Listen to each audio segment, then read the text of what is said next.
Good afternoon, everybody. Matthew here with Dirt and Dumb Luck, hitting you up today for a short video. Today is the first solidly warm day we've had here around Detroit, Michigan. Now, at night, it is still getting very cold. It is too cold yet to put plants into the ground. I really want to. I'm eager to, but it's likely that we're still going to have some frosty nights. So today, the plan is to leaf blow, get some of the, detritus and the dried leaves from last year all up off the ground. We're not going to throw all that away. We're going to put it into a compost pile. That's an important part because there's a lot of nutrition in all those leaves that fell. Today's just a little bit of cleaning up. We're going to yank some dirt out of the ground. We're going to put it aside because I want to use the same dirt that is in my garden to sprout my seeds inside. And that's a really important fact for me. I believe that doing that reduces the shock that you put your plants through once you take them back outside and put them in the garden. So today's just leaf blowing, nothing special, but I wanted to say hi, wanted to let you all know that I'm here and we're getting things ready. I'm so excited. Thanks, guys.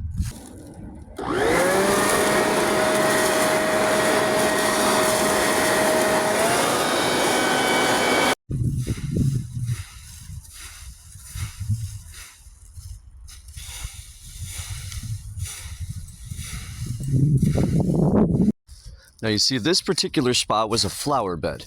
I just had some marigolds and some morning glories and things here to help the pollinators get to the garden. So, I've left all of these leaves here all year. I didn't rake any of the leaves or any of the fall from the last season. And the reason that I do that is because I like to try to keep the garden as natural as possible. I try to simulate what would just kind of happen in nature. You want that leaf rot. You want all of that breakdown. You want all of that sitting all winter because it's creating all those good natural enzymes and pHs and all of that nutrition from the leaves goes back into the ground.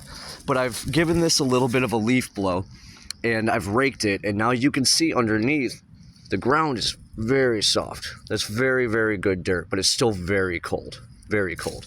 And you can see in some places, little things have begun to sprout already, despite the cold. So this is your sign. If you're just going by the seat of your pants, by your gut instincts, seeing these little sprouts coming up out of the dirt, that's a sign that things are ready to start growing. But I know my state, I know my hometown, and I'm positive that it is just quite too early.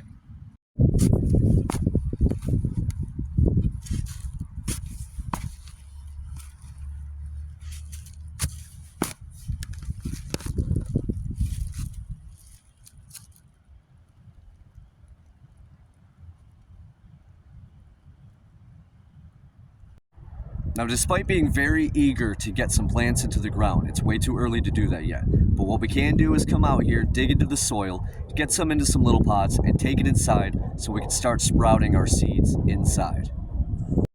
We do this to kind of beat the season. See, here in Michigan, we're still going to get a lot of frosty nights. We have very sporadic weather. It comes and goes. It's hard to predict until we get some consistency going. So what that means is we have to start growing indoors if our plants want a nice long lifespan. So what I've done here is I've just come out to the garden, grabbed a shovel, dug a little spot because it's a nice warm day. We're going to get some of this dirt into some of these planters. We're going to take it inside and we're going to take a bunch of last year's seeds, pop them right into the spots, put them up under a window, dampen them, put little covers over them, and they're going to start growing even though Michigan would kill them off if they were outside. Gathering up the dirt, there's nothing fancy you have to do here. It helps if you run your hands through it a little bit and get some of the bigger roots, twigs and stuff that are just going to be obnoxious and be in your way. You want to fill this up loosely. You don't really want to pack it in because that little baby seed is going to struggle to grow through that. You want nice, soft, loose dirt. You don't want any big rocks, nothing twiggy. You kind of just smooth it out over the top, give it a couple little pat downs, and that is all you need. You're going to put that seed right in there. You're going to wet it down. You're going to cut a plastic bottle, put it over the top to give it a little dome. Gonna put it in the sun, gonna hope the cats don't get into it, and then a month or two from now it'll be ready to come out here and go in there. Now here's a very simple little setup, nothing fancy. Like I said, this is average, just a folding card table. We've got the dirt pots. We've got a couple of plants growing for inspiration for the little ones. What we're going to do is we're going to cut some plastic bottles. We're going to use them as domes. We're going to put them over the dirt. And those are going to make awesome little growing spots for our sproutlings to stay warm, but to get some sun, start waking up, and be ready to go in the garden when it's warm enough outside. Now, one of the questions we must ask ourselves in this moment is, which sprouts should we start with? Now, I've got seeds from my garden last year. I harvested a lot of seeds from all of my plants, and we grew quite a bit last year. So I have a lot of various kinds of seeds in here. And you've got the question, do I start my tomato plants? Do I start my pepper plants? What should I start? Should I do beans? What should I be? All of these came from the garden. The answer to that question lies in what needs the longest growing season. See, things like tomatoes, cucumbers, beans, once they get going, they go, and you're going to get a lot out of them. Things that have a hard time growing here in Michigan are things like watermelons, or, pumpkins don't have a hard time growing, but they need a long growing season. What we want is to give the longest chance to the plants that need longest, if that makes simple sense.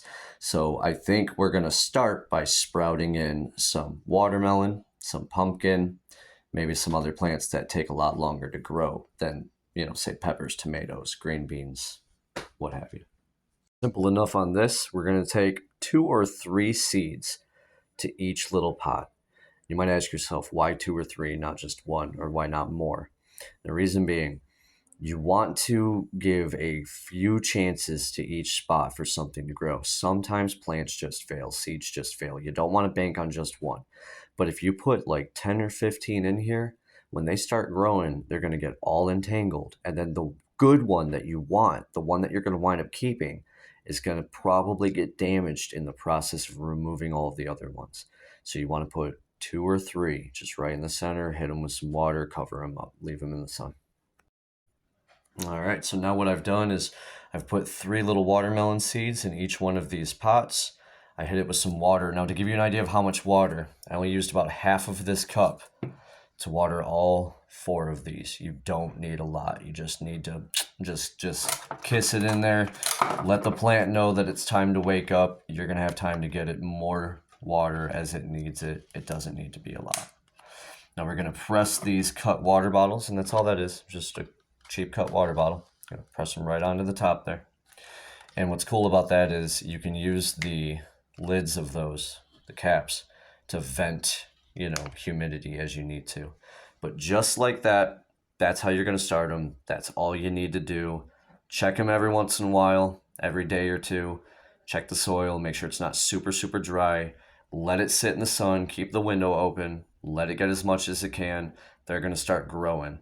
And then when these are nice and healthy and little sprouty boys, and it's time to get them in the garden, they're going to be ready to go. They're going to be ahead of the game instead of just throwing the seeds in the ground. See, and just like that, there's our pumpkin seeds. All we're going to do to cover these is just kind of bring the dirt over them. You don't want to press it down. You want the plant to be able to breathe. You want it to be able to feel the outside world and tell that it's time to grow. You don't want to pack them in there and bury them. It's not a tomb. It's a home. All right, and there we have it. 4 watermelon, 6 pumpkin. That's it for today, guys. Thanks for staying with us. Like and subscribe, all that good stuff. We're going to keep doing videos like this.